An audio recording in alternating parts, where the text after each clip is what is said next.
Yo, what's up, everybody? It is 9 o'clock. We kind of running late tonight, but that's all good. Just a Welcome little to bit. the three black guys show. There's three of us now, but there will be a fourth coming in. Put your threes up for the moment, until we get the fourth one in. But Yes. we about to get started, y'all. Of course, tonight we want to talk about, of course, what we as a country are going through.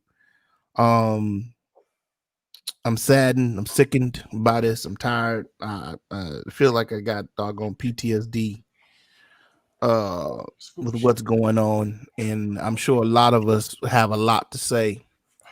And that's why we want to open up the Three Black Guys show, so you guys can have a voice, and maybe there's something you want to say about the situation with Breonna Taylor, and of course them not finding anybody guilty or even be able to charge them with her murder. So I don't even know where to begin tonight, guys. I think there's just a lot of frustration on with Black people, with the culture. I think that a lot of us feel that there are no options. And before we leave tonight, I kind of want to give some options, guys, of what we can do as a people, what we can do as a nation. But I want to give you guys opportunity, man. If you want to come on the show, let me know. Shoot me or message me your email address, and I'll let you come on the show and you can talk to us. But we just want to open this up so that we can have some healing. We can have some voice, because sometimes people just want to have a voice about the situation, right? And even that brings some kind of catharsis. And so that's what Three Black Guys are here for. I want to introduce myself. I'm Stephen Myers. You should know me by now. Of course, we got the one and only Mr. Lovejoy in the house. Good to see you, sir. Yes, sir. And then we got the one and only conspiracy theorist, James Fred. I'm gonna leave the angry black guys coming on in a minute, guys. He's coming home from work, so yeah. But man, we gotta share this out, man. So people need to hear this. We need to have a conversation. We need to talk. Right. So I don't even know where really to begin, man. Do we need to go through the process of explaining or what we can explain about it, or what are your thoughts, James? How should we attack this, brother? Yeah, let's people know the details, but I think we need to start at some of the factual information that's gotten lost,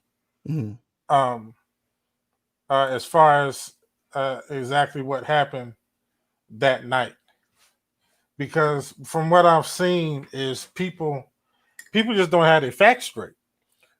And I know that the media has something to do with that. I know there's been, different reports and all that kind of stuff about things that happen, but there are facts and there are things that we do know.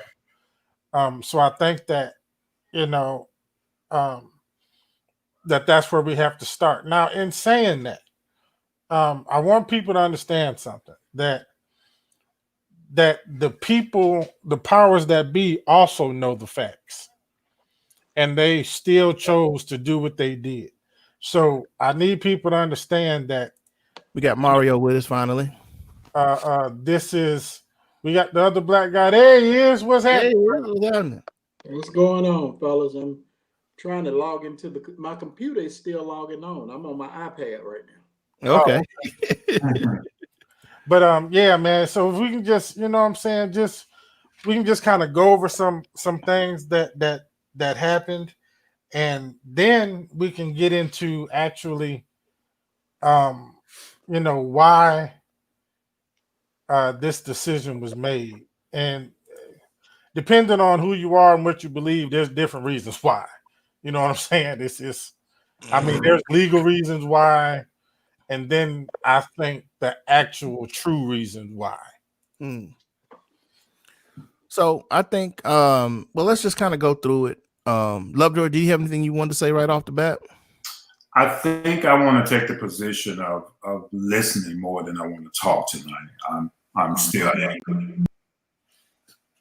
I'm still angry. So I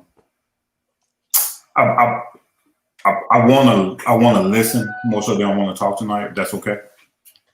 Absolutely. Sure. That's fine.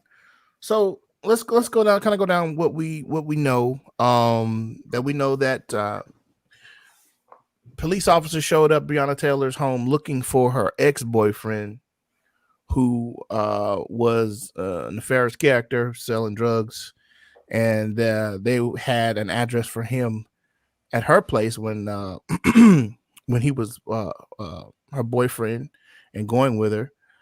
They also believe that there was some monies at the house, but the information that the police officers had was incorrect and old information. So they got a no-knock warrant on the night that all this happened. So we know that 2 officers banged on the front door, broke through the front door. Whether they announce themselves as police, we have yet to really get a hold on that. That's going to be one of my things I want to talk about later. As they came through the door, the boyfriend woke up. He was armed. He shot, thinking that somebody was breaking and entering into the home. One of the police officers got shot in the leg. The 2 police officers that were inside the apartment began shooting. 6 shots hit Breonna Taylor, killed her, while there was a 3rd officer on the outside shooting into the building through curtains that he couldn't see what he was shooting at. He was just shooting. What's up, J-Mac? And so now we find ourselves in this situation 6 months later. The DA, I'm sorry, was it the grand jury? Thank you. Has come back with that none of the police officers will be held liable, or none of the police officers will be arrested because of, I'm sure they have their reasons. We'll go through those in a minute, but no officers will be charged in the death of a Black woman in her bed in Louisville, Kentucky. So tonight, we see that Louisville is once again in the nation and the world is protesting. And those are pretty much the facts of the shooting, and the I won't say acquittal, but the them not able to find any way to charge or finding charges against the police officers. And so I'm still trying to find words to say because I'm kind of numb. I knew it was coming because they gave the family $12 million in a payout. And they were also prepping the city for the upcoming disturbance of the peace. I sure would like to have some other voices other than ours just on here, guys. If you want to hit me up in my messenger, I'll be glad to have you on. If you got anything to say, please put it in a messenger, because this is a place for you guys to say something, and maybe you can release some of that anger, release some of that energy. Mario, did you have anything you want to say before we get more into this? Not yet. I just kind of came in on the tail end of you guys getting everything set up. So okay. I'm kind of like Lovejoy. I'm going to sit back for a minute and let y'all warm it up. Okay.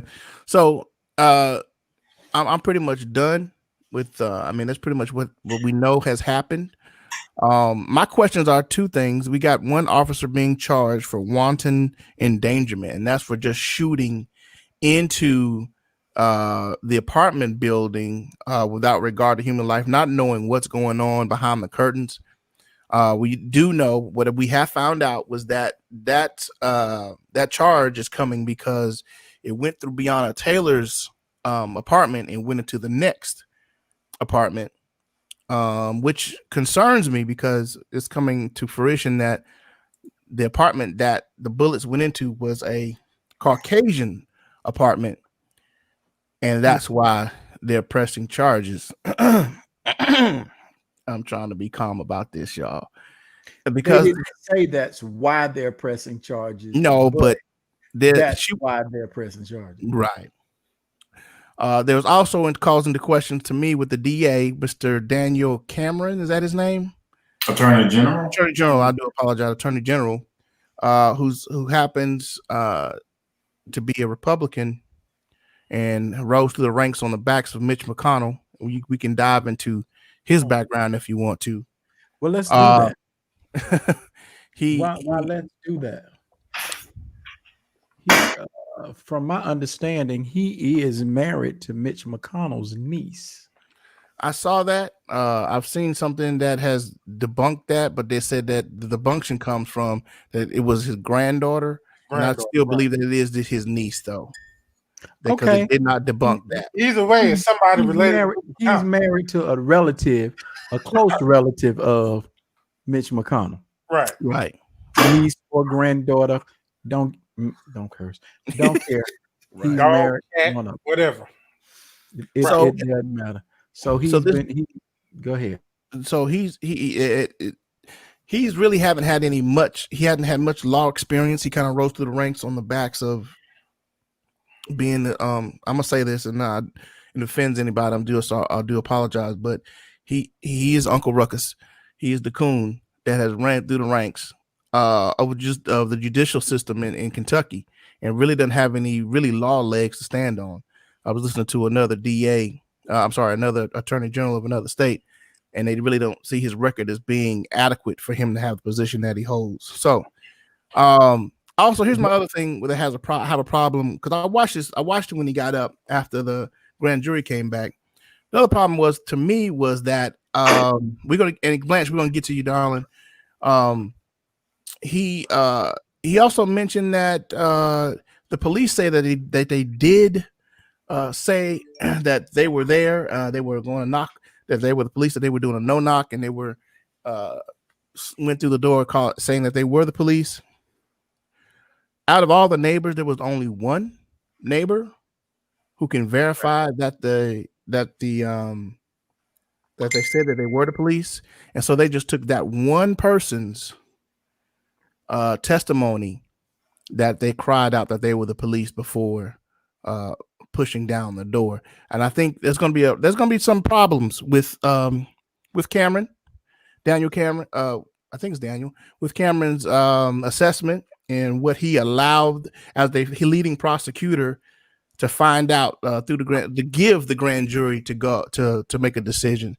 I think now the mayor of Louisville, and I think I might have heard that the governor is pressing that all the information be released.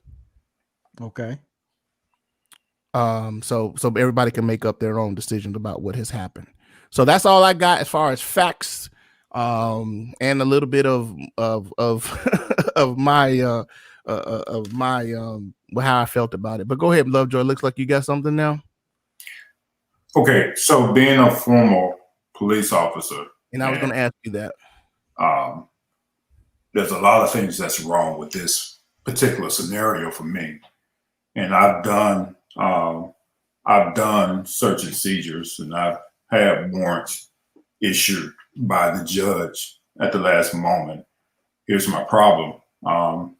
Anytime part of our procedures, anytime you're entering a resident, whether there's a no-knock warrant or not, you always announce police search warrant.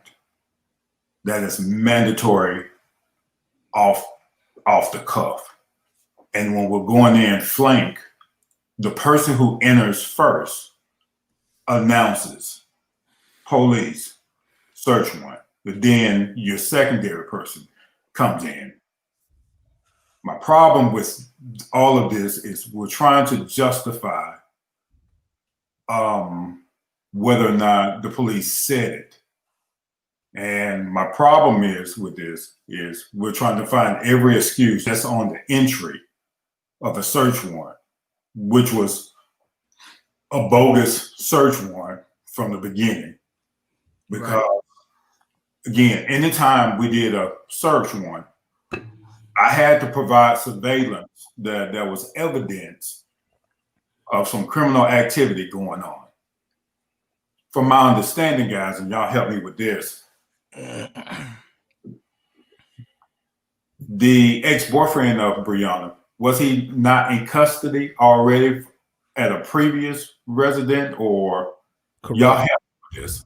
He was already arrested, I believe. If somebody can help me out, I think he was already had been arrested and in jail. I think it was in Lexington, maybe. Not sure where, but I know he was already behind bars. He was already incarcerated. Okay.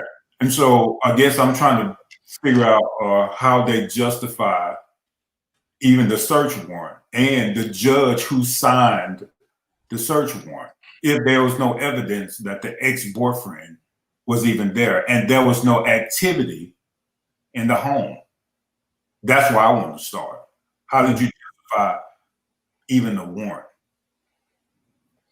So from what I gathered, and I don't know how all this police stuff worked, but apparently they had evidence that she at some point was holding money for him for the ex-boyfriend and possibly holding drugs. So I'm only guessing that they used that information and provided it to a judge or whatever, and maybe the judge saw fit for them to be able to search her place. Whether or not that's true, I don't know, but I know that they said that they had some sort of evidence of her holding money for the boyfriend and depositing money and possibly holding drugs for him. So maybe that's how they were able to get the warrant. Well, let me ask you this. Is it me or do I remember when this thing first dropped, it was being said that they did the no knock on the wrong house? That's how it was being presented initially. When it first came out, yeah. When it very first came out, yes. They said it was the wrong. They said it was the wrong house. Change then to all of this. When did that scenario change? Because I was still under the assumption that, I mean, I'm hearing all of this, but I'm still thinking wrong house. You got to remember, for about a month or two, it went dark. We heard nothing about this case at all from anybody. Right. You know what I'm saying? Then when it popped back up again, that's when all this other stuff had come into the picture. Right. So they had to take about a month or two to get their story straight. Right. Because that's where I'm going. Initially, they did say it was the wrong house. Yeah, that's where I'm going.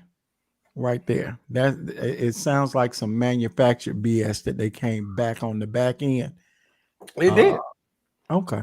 They had to because they messed it up. So that's when all of a sudden it became, yes, the warrant was supposed to be served on that house because she was supposedly holding money, or I think the documentary I watched on Hulu said that they even had some old surveillance that, of course, nobody has a tape or anything of course, but some old surveillance of her, of him giving her either money or drugs at some point.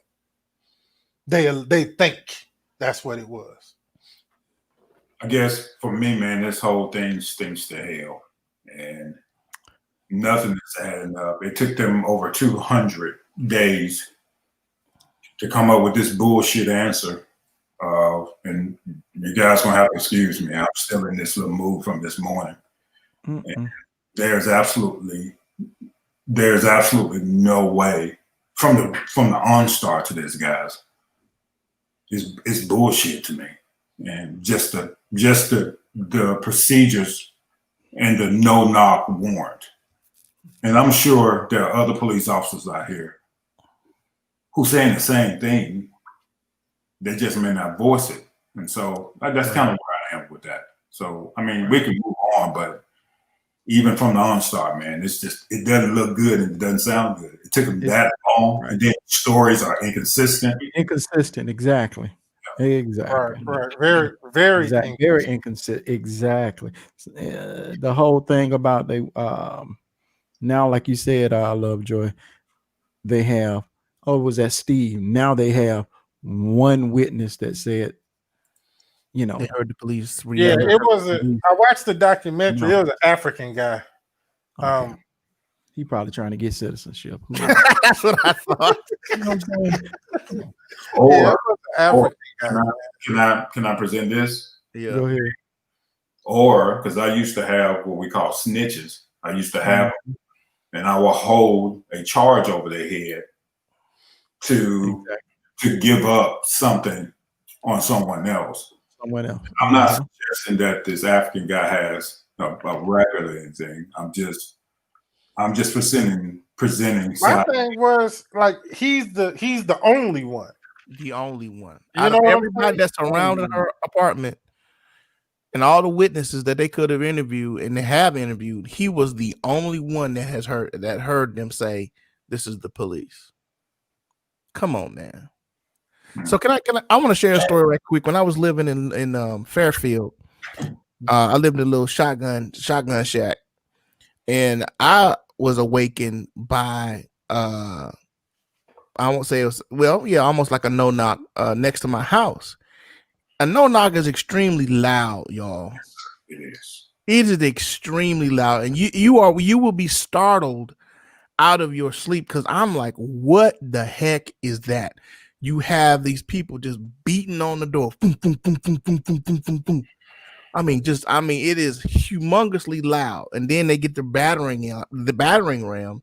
It is extremely loud. So you can't tell me that all that banging that nobody didn't hear that and couldn't, and nobody, I was next door to this guy. They were doing a no knock on his house.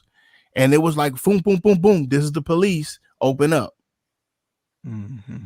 So you can't tell me that in an apartment building where I'm the walls are really not that, thick, right, that they couldn't have heard the police yelling, or that they heard the police yelling, or couldn't hear. I'm sorry, that they're yelling that the police was there, guys.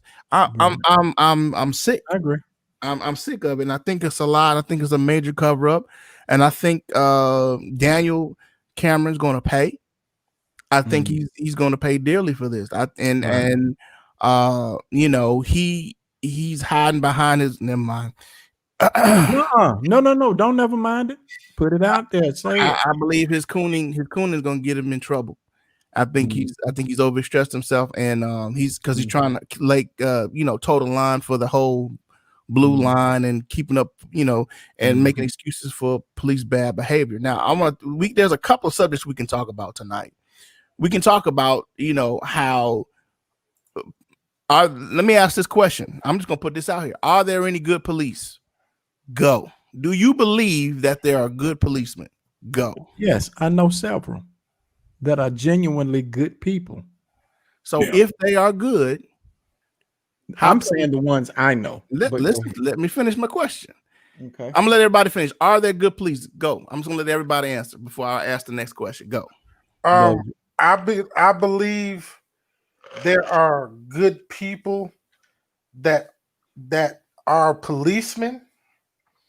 I think once they put that badge on, it changes. My thing is that you being guilty by association is a real thing. If I'm labeled as a Crip or a Blood, no matter if I haven't touched anybody or shot anybody, if I come up to you in that fashion, then you're gonna think of what you know about the Crips and Bloods, right? So I'm gonna be affiliated with that, and I think it goes the same for police. They may be good. I don't know. I don't know. I think in order to be considered good, you can't sit back and just watch something happen and be good. I don't think. If I walk past a child getting raped and y'all find out that I didn't say anything about it, I'm not a good person. So that was going to be my question. Go ahead, Mario. You wanted to say something?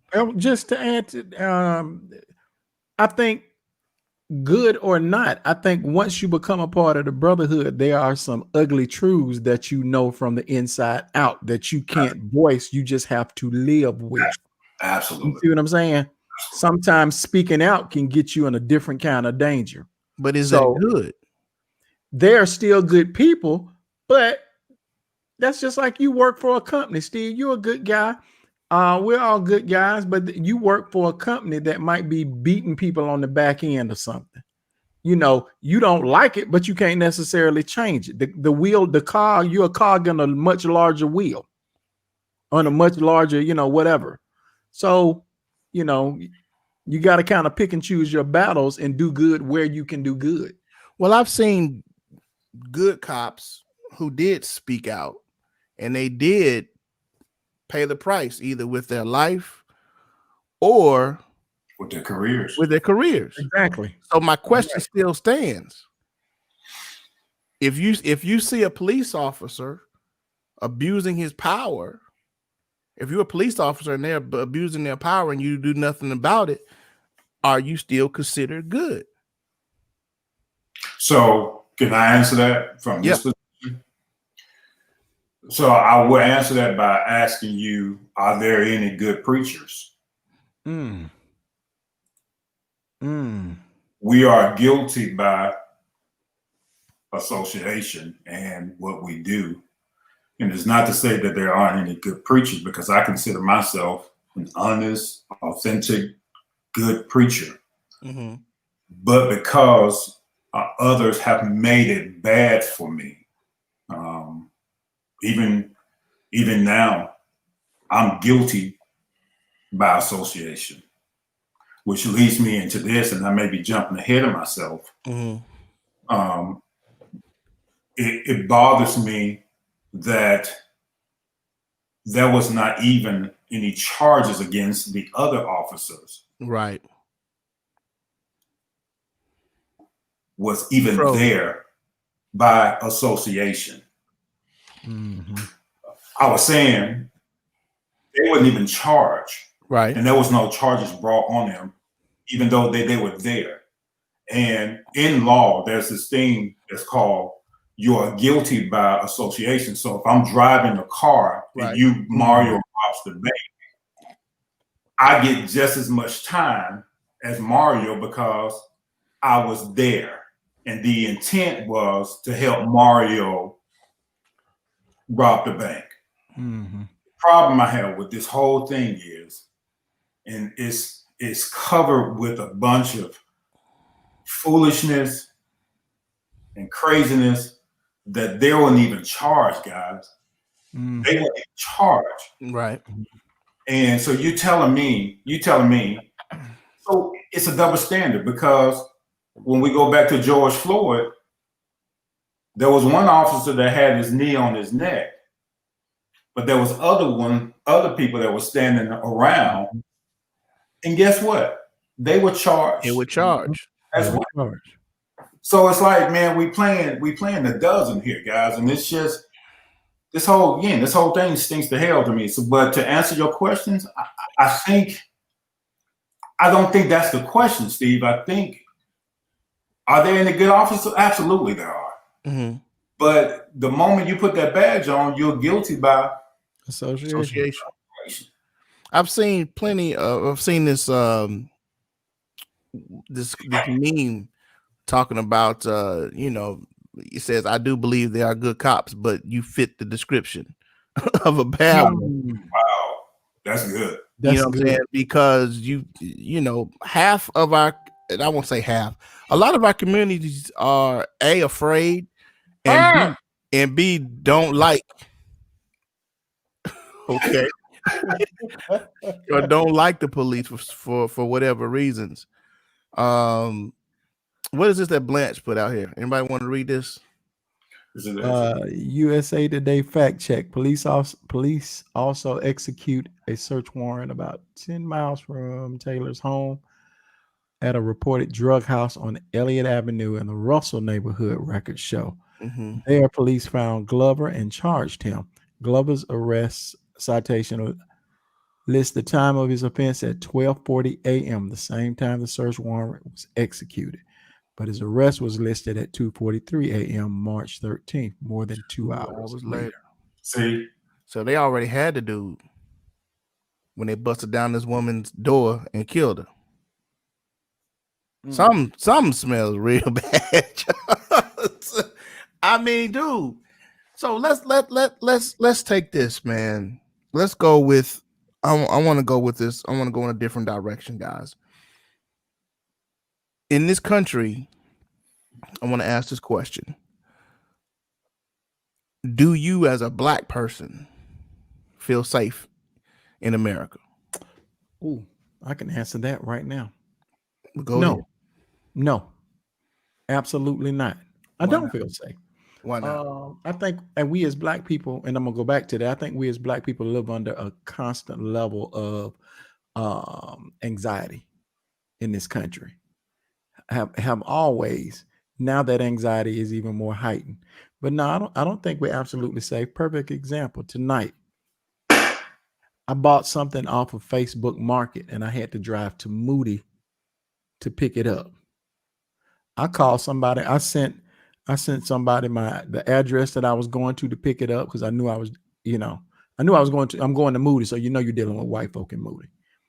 I sent somebody the address that I was going to. Fly Day sent it the address I was going to, and when I got a block away, I called him. Boop boop. I said, "Hey man, stay on the phone with me." He started laughing.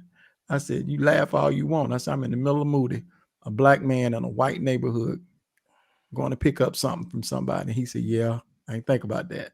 And then you're a big Black guy too. Right.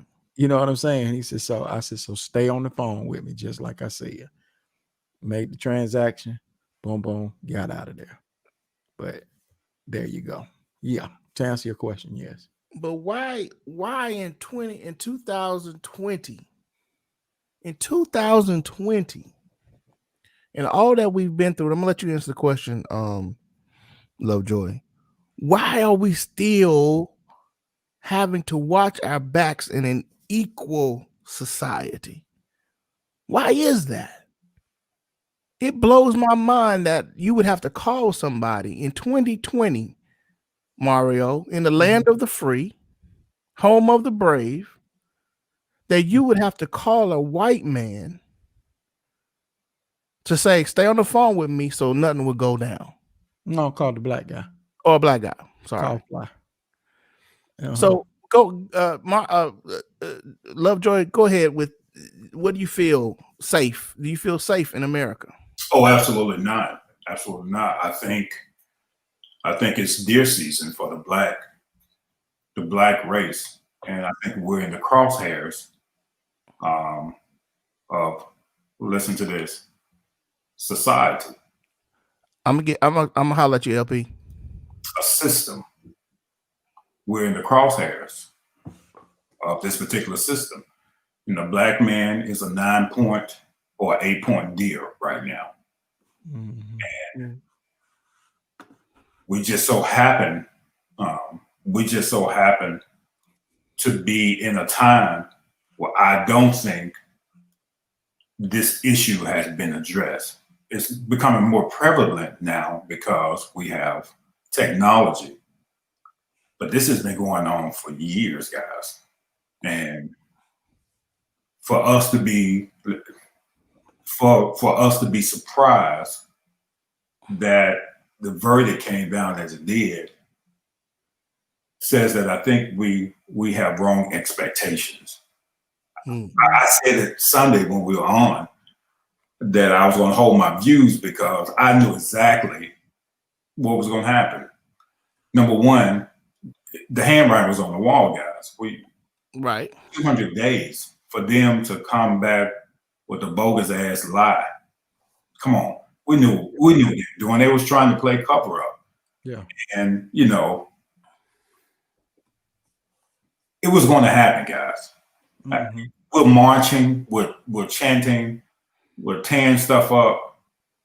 And the system, I'm going to say the system, which was created by Anglo-Saxons in favor of them.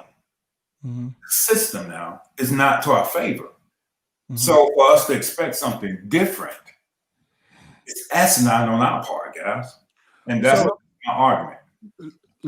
Well, let me say it like this. What's wrong, Steve? He done brought out the other sword. I'm sorry. He distracted me. You said to expect something different is asinine. I didn't necessarily walk around as a teenager scared. Maybe it was. Keep talking, Mario, but that comment down there, Steve, Yeah, from like Paul, we need to address that, brother. Oh, we will. Okay. Okay. That's why I was Yeah, we're keeping gonna get to it. We're gonna get to it. I'm I sorry. didn't walk around in the 80s scared as a teenager. I didn't, even though I knew racism exists, I don't think it. The reason I didn't walk around scared is because I knew for the most part a white guy wasn't gonna touch me. You see what I'm saying? It has, but over the last how many years now since Obama took office? It started around the last. It's been 3 years. It's 4 years. Sorry. Okay, 3-4 years. Things have changed in my lifetime, and I'm not saying I'm quivering scared. I'm on high alert. Let me say it like that. I'm on high alert now. So I'm not saying I'm scared. I'm on high alert. And I think until we push back, because the only thing that white supremacists understand is violence and money. Until we start to push back with violence and money, retaliate the same way, or retaliate in an equal fashion, it'll continue to happen. Yeah. You have to have what's the first law of physics? Every action has an equal and opposite reaction. Yes. You see what I'm saying? So until we have that equal and opposite reaction from the Black community, it's going to continue. You don't plead with a bully to leave you alone. You knock his ass out. Then he'll leave you the hell alone. That's all. Go ahead. We can address Paul. All right, so LP says, I feel safe. I don't ingest a lot of negative media that helps me stay at peace. And then he says, I make it my duty to take care of the people to my left of me and to the right of me, in my neighborhood, at my job, and others that I associate with myself. That gives me peace. So to him, I would say perspective is reality in his case. But our perspective, as and I take it that he's a Black man from his picture. My perspective, however, is not that. And let's go back to what Mario said. Back in the 80s, I was at Phillips High School marching with a white drum and bugle corps.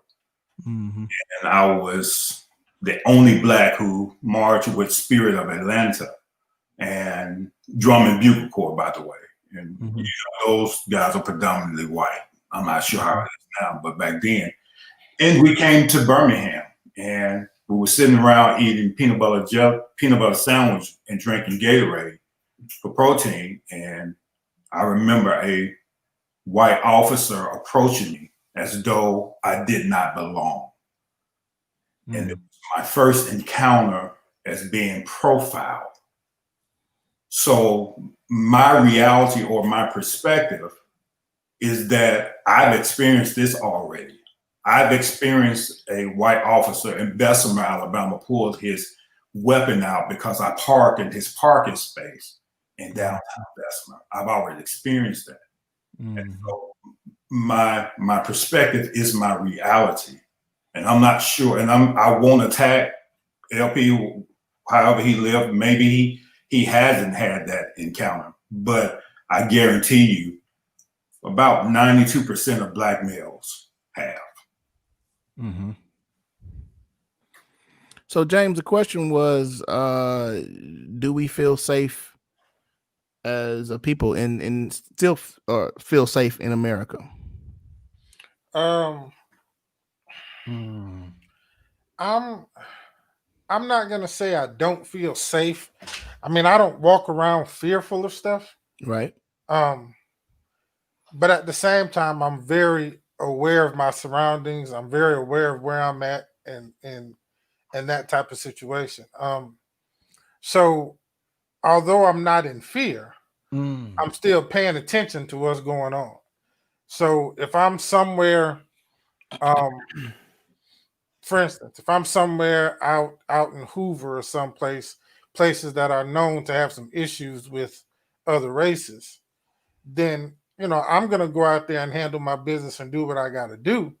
But I'm also very aware of what's going on around me and who's around me because of situations that I've been in the past in that area things that have happened to me in that area.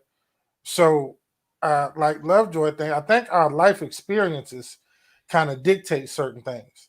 Now, I understand what LP is saying. Like, I get it. But at the same time, I don't think being aware, I think Blanche said it, being hyper aware of what's going on, that's not translated to fear. Fear would be me not leaving the house. Mm-hmm. You know what I'm saying? That would be fear. I think I'm safe. Mm-hmm. Now, do I think that my son is safe when he's riding around at 1 o'clock in the morning with his friends? After they didn't, been out doing whatever it is they doing? No. Mm-hmm. That in that aspect, I'm a little fearful for him Mm-hmm. because I understand profiling, and I've seen profiling, and I know how it works, and I know that makes him a target. Being a 19-year-old young black man getting off work, late at night and trying to drive home in a neighborhood that's supposedly been labeled as a crime neighborhood. You know what I'm saying? Mm-hmm. So I think in that aspect, but James, can I ask you a question? uh-huh. Okay, so you said I think you're more sensitive as opposed to living in fear. Is that correct? Right. Okay. Right. So let me ask you a question, and this is for the fellas. So when you're driving, Mm-hmm. there's a unit, what we call a police unit, has you. And it's probably involuntary. Tell me you don't look in your rearview mirror. Of course. Yeah. See? So is that fear, or is that fear of him turning around? It's sensitive to my surroundings, being aware of what's going on around me. So you see it's sensitive as opposed to fear? So, but my question is to this is why should we in 2020 even have to pucker when a police officer pulls up behind us? Why do we have this adrenaline? And I don't care who you are. I don't care what you do. You might not have any fear. You may live like Superman, but as a black person in America, police officers nowadays, they pull up behind you, even pulling in behind you. You can't tell me you don't pucker a little bit. Yeah. So, you know what I mean? And I'm not trying to promote fear, because that's not what I'm trying to do. I'm trying to bring in the ideal that in 2020,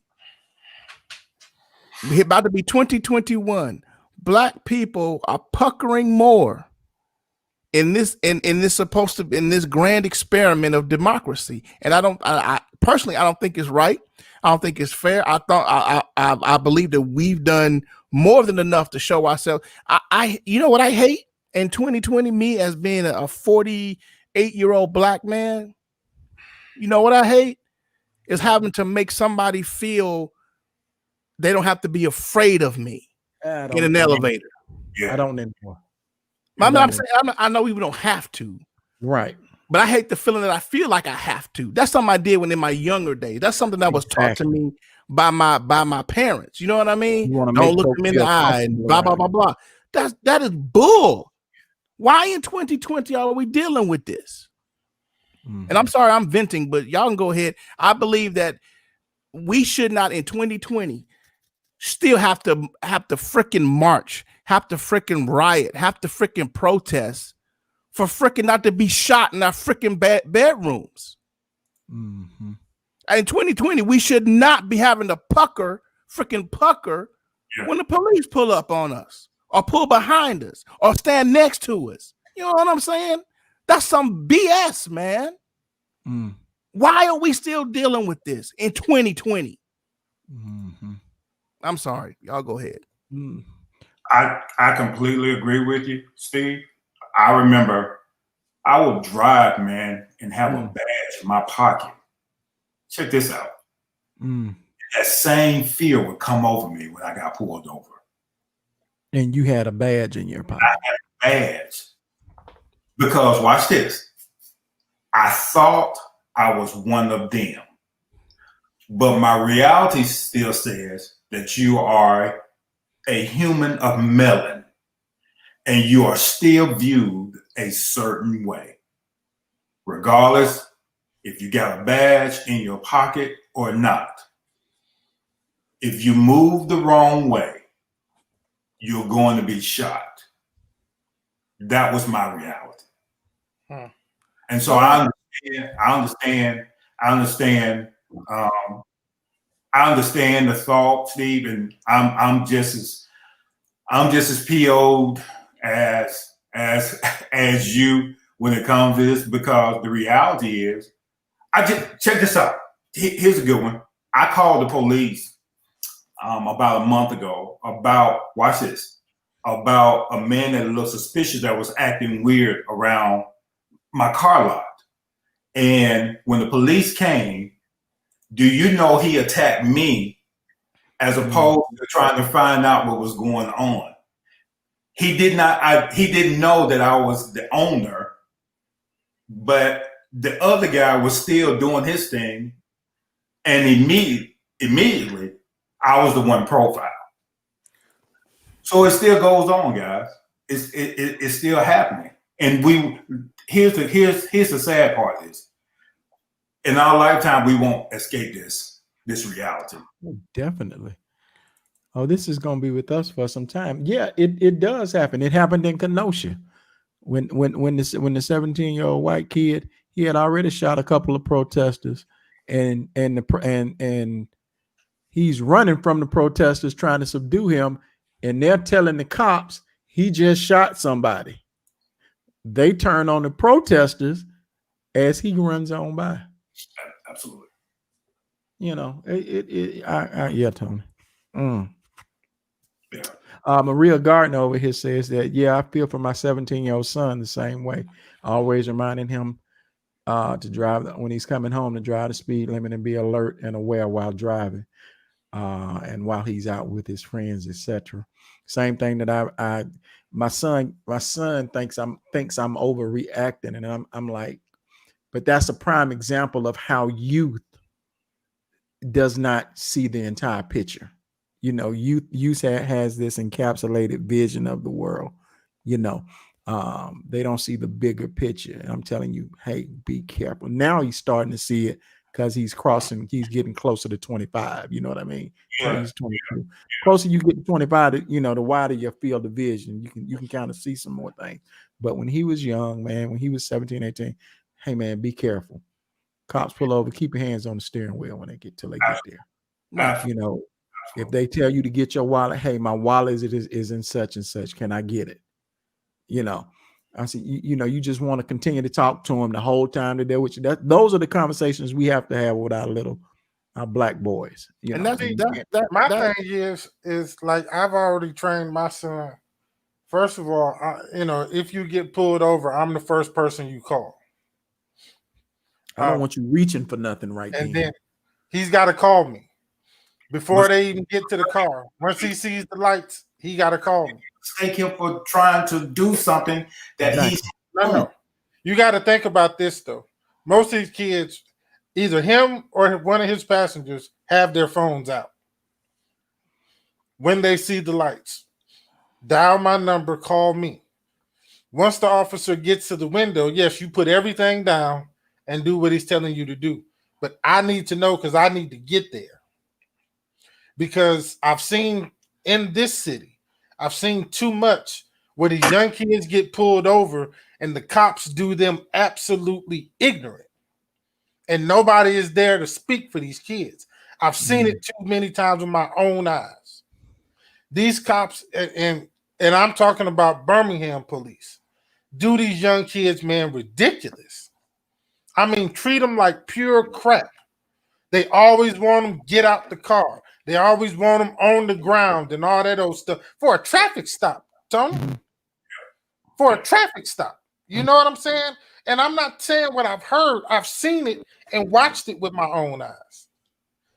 So my thing is and nowadays, listen, if you got to record, go flipping live right then.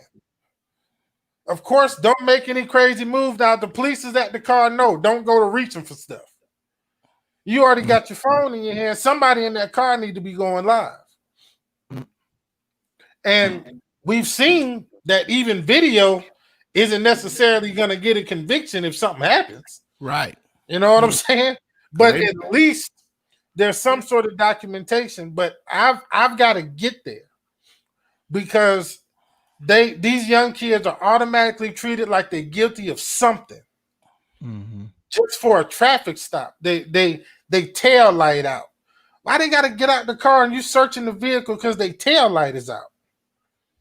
But I've seen it. Well, you have to consent many times. No, I'm sorry, keep going. And but see, my thing is, even with the searching thing, though, Mario, I've always told my son, don't fight that battle on side of the road. Because these cops get ignorant and stupid when you challenge them. If you tell them, no, I don't give you permission to do this. Now they feel challenged. And now they want to start doing stupid stuff. I've seen that happen. I've done that before. I've done it before. A nice, cool, and calm cop all of a sudden turned into Freddy Krueger because I told him he wasn't allowed to search my car. Because now he's trying to exert his authority. Right. And that's the worst thing to me is that a person with authority not using it properly. I mean, God even hates that. You know what I mean? All right, guys, we got about 10 more minutes, man. And I want to bring up. Go ahead. I was saying we've been on that. Wow. Yeah, man. So here's my question, guys. And I think a couple of people have alluded to it. Tony, you've alluded to it.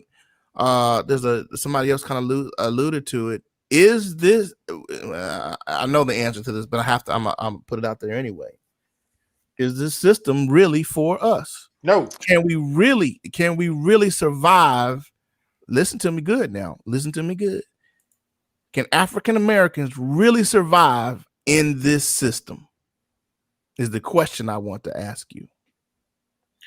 I think we can survive, and I think that's what we've been doing. I don't think we're thriving in this system. You don't think what? What was that last part? Thriving. Surviving, but we're not thriving. Two completely different things. And I think we've been surviving since we've been brought over here on the Mayflower. I think we've been surviving since. I don't think we're thriving. I don't think there are actuals, and some people may argue with this, but I don't think there are strives for us to have the same equality that another race has had. Being a businessman, check this out.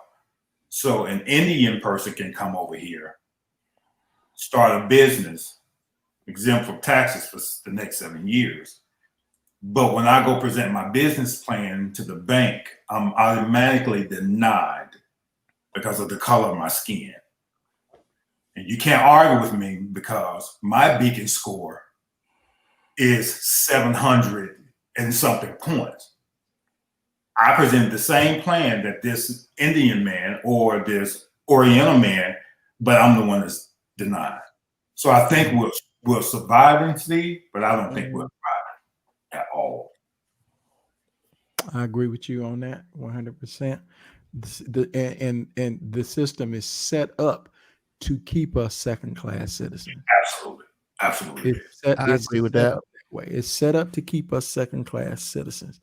And the thing about struggle, I'm saying that because it keeps you in a place of struggle, in survival mode.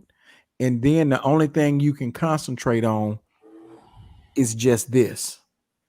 You can't grab the bigger picture to thrive when you're just trying to get ahead, when you're just trying to stay above water. It keeps you in struggle mode. Lost my train of thought. Keep moving. It's late. I'm tired. I lost my train of thought. James Fred. No, it's not designed for us, man. It's you got to think about all these laws. All these laws that were made. All this stuff was made without us in mind in the first place. So of course it's not made for us to survive. You know what I'm saying? Mm-hmm. We've been told that we've got to acclimate to it, and we've just got to make it work and do the best we can with it. I mean, that's just the reality of it. And anybody who doesn't believe that has got to be out of their mind. I mean, we do have people like that. We have what's that, Candace Owens. We have people that we know, you and I know, James Fred, who have subscribed to the idea that cooning is better than surviving. Well, that's because they've been tricked into thinking that they're equal, and they're not. Right. Exactly.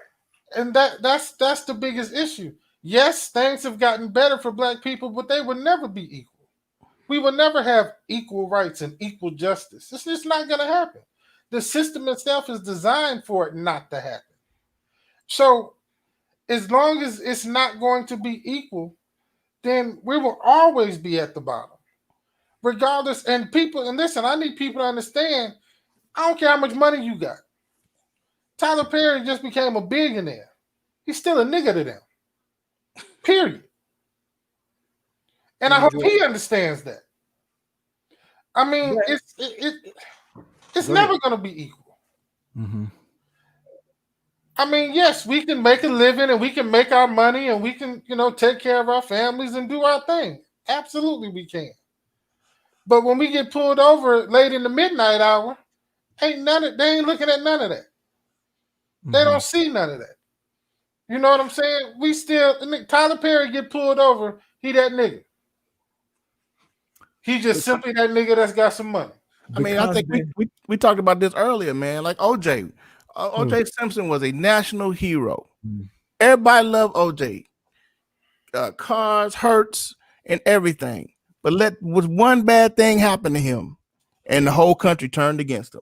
Yeah. Mm-hmm. He became that nigga that killed 2 white people. Mm-hmm.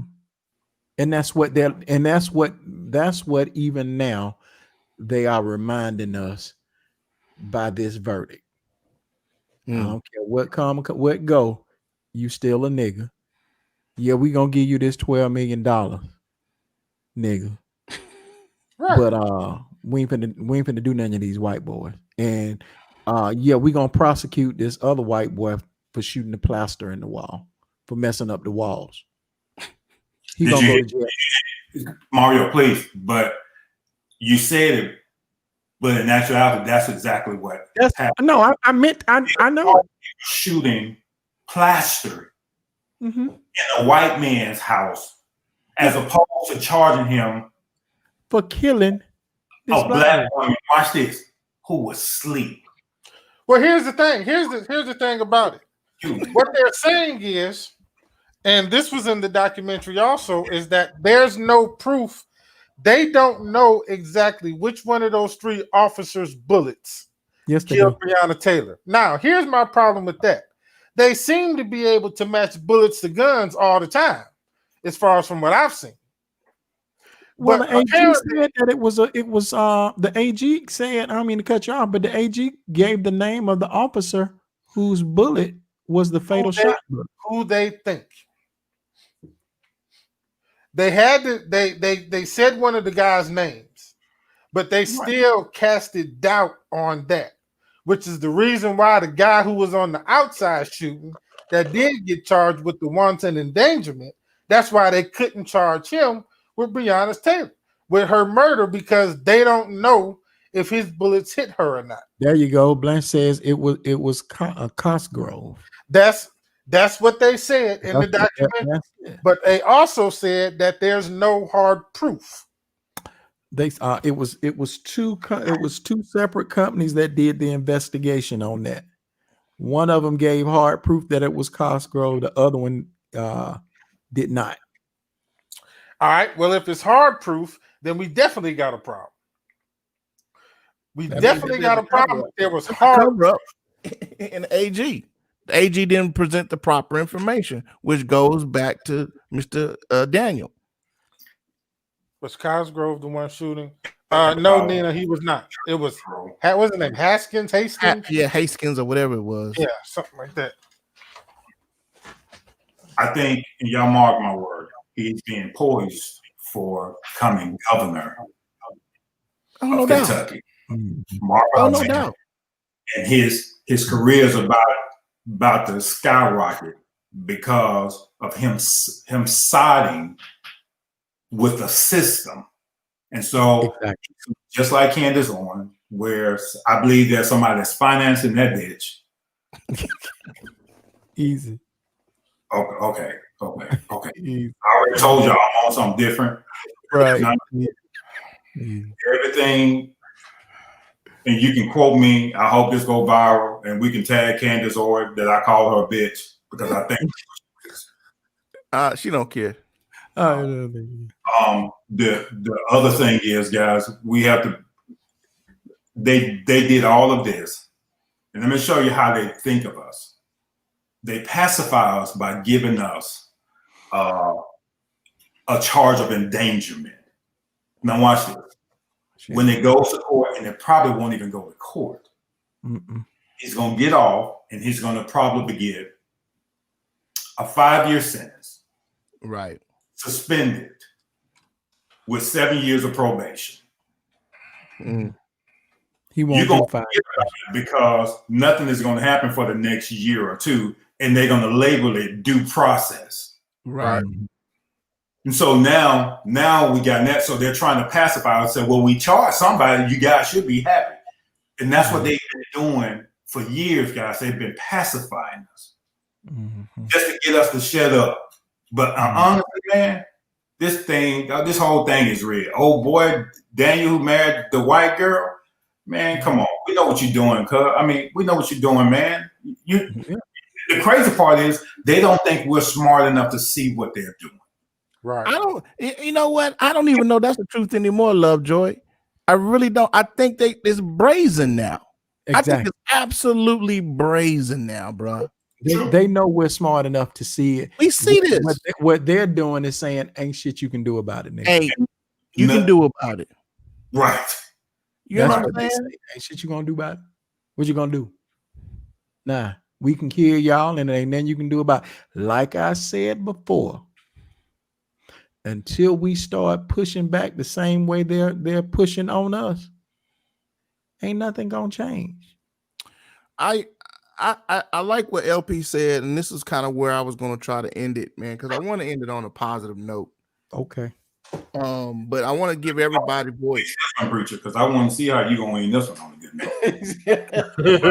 note. I'm about to bring it home. Come on. I'm about to close. So my question was going to be, and kind of LP already kind of brought it out, man, is how can we move on from here as a culture, as a people? Because let me tell you something, and I'm going to make a lot of black people mad at me right now. Can I say this? I'm tired of y'all talking about who the GOAT is in basketball. That's the dumbest conversation in the world to me. Jordan or LeBron. I don't care. They got their money. How can I help my neighbor? How can I help my son upstairs who's 9, 10 years old keep from getting shot? I'm tired of y'all talking about who wear the best, rock the best shoes. That's a dumb conversation to me. That's dumb. We fighting over shoes. We fighting over who the GOAT is. We fighting over basketball players that don't even know our names. How do we as a culture stop focusing on WAP and focus in on how do we as a culture build it? And to me, the answer is simple, man. But I want to hear what y'all got. How do we as a culture keep this from happening? How can we go into 2021, 2022? How do we not go into 2030? How do we go into 2030 and we still not on the streets tearing S up because they done killed an innocent black person? Go. You don't. You don't. I don't think this is gonna stop. I know there's some people that believe voting is gonna help.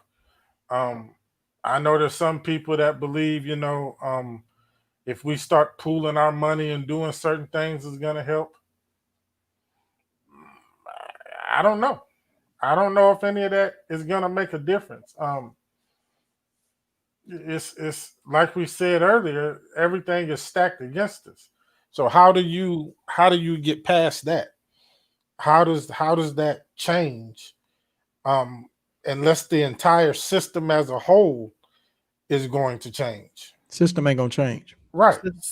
System ain't gonna change. What you're gonna have to do, I ain't mean to cut you off. Yeah, go ahead. But I'm gonna say it, and I'm gonna continue to say it. Steve, repeat the question again. How do we, as a people, as a nation of black people, as a community of black people, how do we keep from having to riot, protest? Yeah, we've done everything under the freaking sun. Gotcha. To have we move forward? How do we move forward? This is how we move forward. When somebody say something off the wall to you, when Karen starts talking to you, don't give her don't give her nothing. Knock her ass out. Knock them out. Don't give her nothing. Knock her ass out. I like it. It's gonna happen by pushing back. They don't understand nothing but violence and money. We're gonna have to pool our monies and keep our monies within our community as much as we can, and we're gonna have to start knocking their motherfucking ass out whenever the opportunity arises. I like it. And I mean, it sounds like I'm being extreme, but hell, killing Breonna, killing the guy before her, that everybody was talking. I'm having a brain fart. It's late. But all of these deaths that has happened, and these folks still walking these fucking streets now. Why are these people that have committed these crimes still walking the streets? How come ain't nobody put a bullet in their head? How come you little dumbass gangbangers hadn't done a job for us? You see what I'm saying? I said it. That's it. I agree with you. Voting is going to help to a degree. But as you can see, with people with this attorney general, niggas can be controlled. And I'm using nigga in the truest sense of the word, because he a nigga. Yeah. Niggas can be controlled. You see what I'm saying? But those of us who are conscious,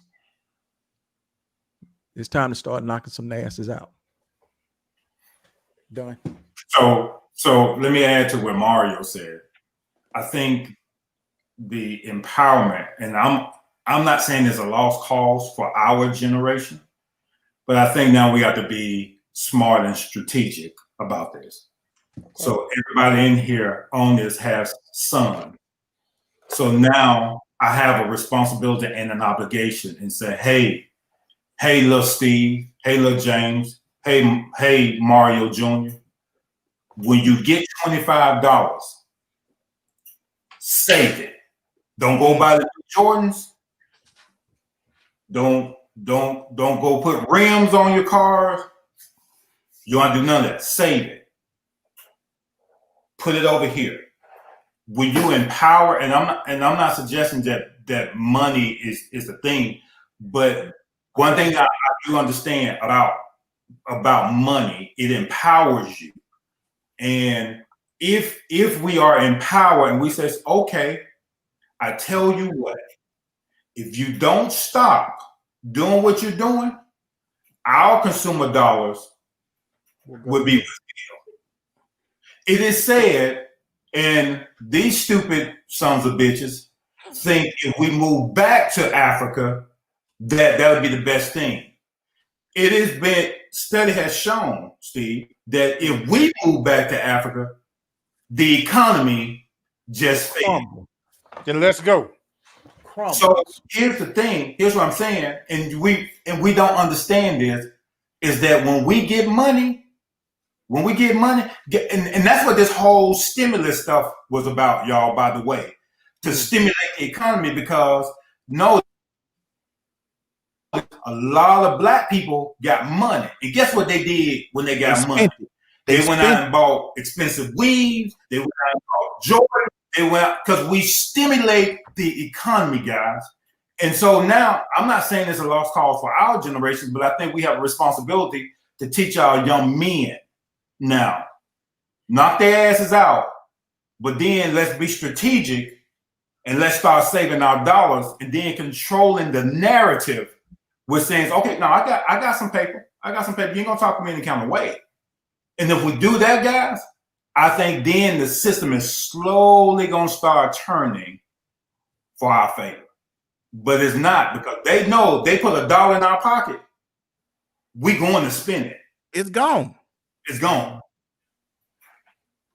Mm-hmm. Fred, you got any other thing you want to say? No, man, I'm pretty much I'm where Mario is at this point. You know, he's right, man. They seem to only respond to violence, even when it comes to riots and stuff. Like, they don't want to make a change. They don't want to speak on when the protests are peaceful. They don't even want to talk about it until it becomes violent. That's the only thing that tweaks their brain. So I say give them all the smoke they want. And on top of that, and then they want to talk about the stuff that is being torn up versus the reason why everything is happening to begin with. Right. Because they only respond to violence. Violence is what captures their attention. This country was built on it.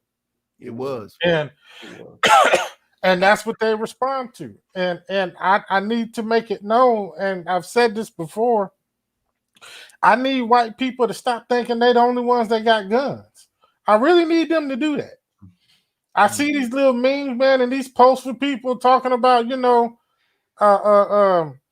showing up at the protest with their guns and all that. Like, the black on black crime that they talk about, I guess we killing each other with slingshots and BB guns. I guess that's what's in the hood. I mean, it's stupid. It's like they think that if you show up with guns, what you think we gonna do? Come on, man. They you know what I'm saying? So cut that out. Just cut that out. And if we're gonna respond, man, then we gotta start giving them all the smoke they want, man. What's up, Lovejoy? Okay, let me just say this last thing, because this is what I said this morning. If you are a clergyman, if you're a man of the cloth, I'm not sure what you're telling people now. I find it very hard to speak on this subject when I told my people, trust God.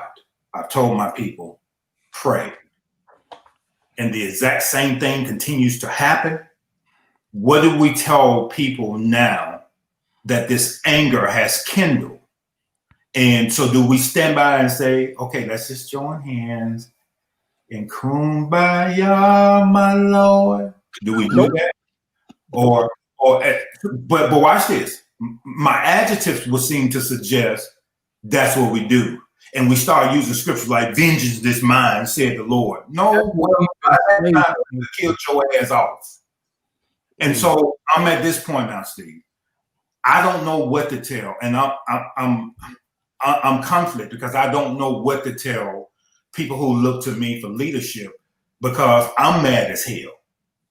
Because it could be me that they shoot next. Right. It could be me having Bible study and a young white boy comes in my church.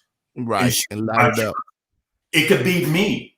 So what do I tell people? And maybe y'all can help me with this. What do I tell people now that this foolishness is happening and we're trying to use a white man's theological point of view in order to interpret the text?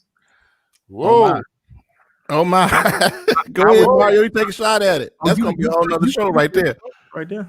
I appreciate that. I'm glad you said that, Lovejoy. Really, I do. If you want to still keep it biblical, and I would say faith without works is dead.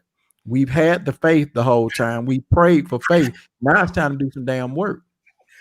And you put in work, however you put in that work. You understand what I'm saying? By any means necessary. Wow. It's time for work. Yes, sir. I'm with you, Lovejoy. I am kumbaya'd out. I don't want to have any more prayer services with you. I don't want you to come to my church. I don't want to go to your church because all that. I'm being honest. Yeah. You know, I've had some white pastors call me and say, "Steve, would you come over and pray with us?" No, I will not. I'm not coming over there. For what? It don't do nothing. It just makes you look good. Optics. Right. I'm like, it just makes you look good. And I'm no longer having kumbaya sessions with you because you're not doing nothing because you're not teaching your. I'm gonna say this, and I'm gonna be done for the night because we've had these so-called Christian conservatives on here saying, "Well, she shouldn't have been associated with bad people." Nigga, what? Thank you. What did you just say? An innocent, unarmed woman in her bed got 6 shots and died because she was associated with somebody? That is so ignorant. That's your Christian love? That's your conservative Christian? That's your morality that you blame a victim? What are you being taught in your church and you want me to come kumbaya with you? Man, get the heck out of here with that, man. No, so that's not far-fetched. Think about this, Steve. That's not far-fetched. They were right because Jesus was associated with the marginalized. Come on, boy. Yeah. And they seem to suggest that he should not be associated with them. And based off association, there's a dude on your team named Judas of Iscariot who's going to turn on your ass. And guess what? We're going to use the church and the government to bring somebody on our side that's on your team, Jesus, since you want to hang out with the winos, the tax collectors. And guess what we're going to do? Oh, this may be blasphemy what I'm about to say, but I'm going to say it. We're going to nail your ass to a cross. I ain't blasphemy. That's what they did. Guilty by association. Jesus even experienced that, fellas. And don't think out of yourself. You're the son of God. How dare you? All right, guys. We've been on here for hour 17. You know that I try to keep it at an hour, guys. But here's the thing. Your money, people. Mario says violence and money. I'm going to say your money is the most powerful tool that you have in your pocket right now. Man. It is your voice. It is your influence. It is your door opener. It is your key. If we learn as a people, listen to me. If we learn as a people to use our money as power instead of using it on dumb junk, we can influence this nation. And here's the other thing, move. Go back to Africa, man. You know what I'm saying? So or go to another country. But your money is your power, guys. Anybody got any last thoughts as we shut the door on this last thing with Miss Breonna Taylor? As I told you before, I gave the analogy that about the Hulk. If y'all remember that whole analogy, stay angry, stay alert. You can't let this fire die. You need that anger to motivate you to move to the next level. They won't let it die. They keep doing junk every month. Exactly. But something else is gonna happen that's gonna take our attention from this. Stay angry. Knock some asses out if you got to. Do what you got to do by any means necessary. These opinions are the opinions of the people on the show and not the entities that we may represent. I just want to say that. You know, I represent Pro Source Cleaning and Daylight Media Concept.